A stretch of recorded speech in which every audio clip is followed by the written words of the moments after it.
अरे मैं ये कह रही थी अपने घर वालों से कि अरमान के घर वालों को परेशान ना करें, क्योंकि मैं अपनी मर्जी से आई हूँ। मुझ पे किसी की कोई जबरदस्ती नहीं है। जब वो इतना मारा करा था, गाली दिया करा था, सब काम करा था, जब कहीं चले गए थे क्या घर वाले सबने मेरा साथ छोड़ दिया था। और मानू ने रिकॉर्डिंग भेज दी थी कि हमें इससे कोई मतलब नहीं है, मरे जिए हमारा मरना जीना खत्म है। उस जब से ज्यादा परेशान कर रखा था। और वो झूठ बोलता है कि मैं सामान ले गई या पैसे ले गई। इसके पास पैसे 20 लाख रुपए होते हैं, 10 लाख रुपए होते हैं, तो वो सऊदी में ही थोड़ी ना रहता। और रही बच्चों की बात, अगर बच्चे ज्यादा परेशान कर रहे हो और लड़का ज्यादा परेशान कर रहा हो तो मेरे पास भेज सकते हैं छोटे वाले को, अमन को। बस अरमान के घर वालों को, उनके पापा को कोई परेशान ना करे। मैं अपनी मर्जी से आई हूँ, मुझ पे किसी की कोई जबरदस्ती नहीं है। न मैं किसी का पैसा ले गई, न मैं किसी की चीज ले गई। जिसकी चीज है सारी सुनारों पर रख रखी, कुछ घर रखी होंगी, मैं मुझे मालूम नहीं है, ना मैं लेके आई हूँ। पैसे और कितने लगे? पैसे 10,000 रुपए थे मेरे पास, तो मैं ले आई थी। कुछ अल्फिजा को दे गई थी मैं लड़की को, और कुछ लेके आ गई थी। और मैं मुझ पे किसी की कोई जबरदस्ती नहीं है। मेरा साथ किसी ने भी नहीं दिया। ना अम्मी मुझसे बात करती थी काफी दिनों से, ना भैया करते थे, कोई भी नहीं करता था। इसलिए मैंने मजबूरी में एक कदम उठाया और रिकॉर्डिंग भेज के मुझे परेशान और कराया था उसने, बहुत ज्यादा, मानू ने।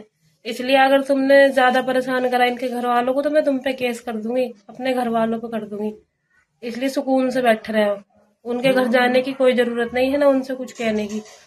और नदीम ज्यादा उछल लिया ना तो वो ना उछले। उसकी ना तो पता चल जाएगा उसे जमीन वमीन बेचने का कि क्या हुआ। फिर अगर मैंने एक भी केस डाल देना तो संभला ना जानेगा उससे।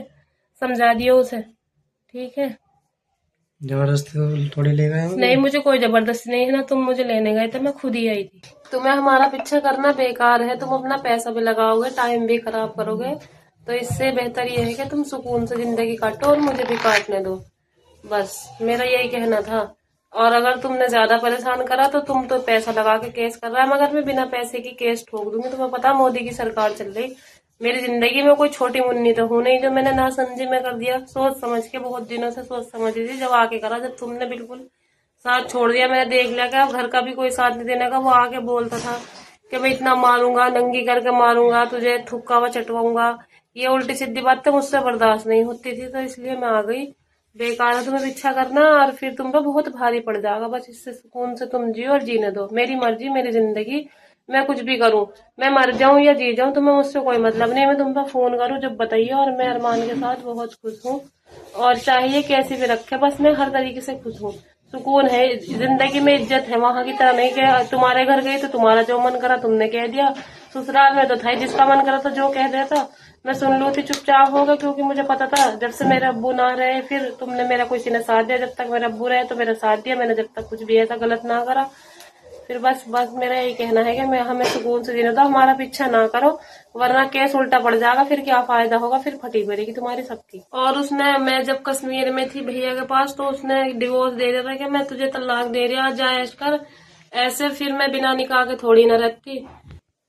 और मैंने तो इनसे कोर्ट मैरिज कर लिया। मैं कभी वहां वापस नहीं जाने की। जब वहां के वे अब जब चैन नहीं देते थे तो अब कैसे चैन दे देंगे। और जब तो मेरे घर वाले भी साथ नहीं थे, अब क्या देंगे साथ। और जब से मेरी शादी हुई थी, जब से वो परेशान करे करा था, नु क्या करता तू बदमाश है की रंडी है, ये सारा दिन बात करता था खुद ही फोन पे जब सऊदी से लगाया था। और फिर घर वाले मालूम करते थे उसके कि सारा दिन किससे बात करे, तो बोल देता था मैं बात नहीं करता, मुझे नहीं पता किससे बात करे। बाकी तू बदमाश है, रंडी है, तू बदमाश है। इस उलझन से उलझ के, टेंशन से, फिर अरमान से मेरी बात हो गई, मैं इनसे बात करने लगी। बस फिर मैं इनके पास आ गई, मैं अपनी मर्जी से। जब उसने कुछ ज्यादा ही परेशान कर दिया था, इसलिए मैंने ये कदम उठाया। ऐसे नहीं उठाता कोई इतना भारी कदम। तो उस घर में रहने का फायदा क्या है? मैंने इतनी मुश्किलों से, वो वहां थे, मैंने सब काम कराए, घर बनाया, लाइट फिटिंग कराई, टंकी फिटिंग कराई, इतना बड़ा घर बनाया अकेली ने। मेरी अम्मी भी गई, मेरी बहन भी गई। मेरी अम्मी को भी इतनी गाली बकता था, वो बहनों को भी, सबको, भाभीियों को, भैयों को, सबको एक धाए गाली बकता था। मैं फिर भी सुनती थी। ऐसे ही नहीं था अपने बच्चों का साथ छोड़ना। ऐसी बात नहीं है कि मुझे मेरे बच्चों की याद नहीं आती, मगर उसने मुझे परेशान भी ज्यादा ही कर दिया था। और उस घर को मैं अपना घर भी नहीं बता सकती कि ये घर मेरा है। बोलता है कि तेरा क्यों, तो अपने बाप के घर से लाई थी क्या। मैंने बना के भी मैं अपना नहीं कह सकती कि मेरा घर है। जब भी कभी कहा कि मेरा घर है, तभी बोलता है कि तू अपने बाप से लाई थी, कि तेरे बाप ने क्या दहेज दिया था तू। इसलिए बस अरमान के घर वाले को कोई ना परेशान करे। अगर ज्यादा परेशान करेंगे तो मैं केस लगा दूंगी। फिर ये पीछा छुटाते।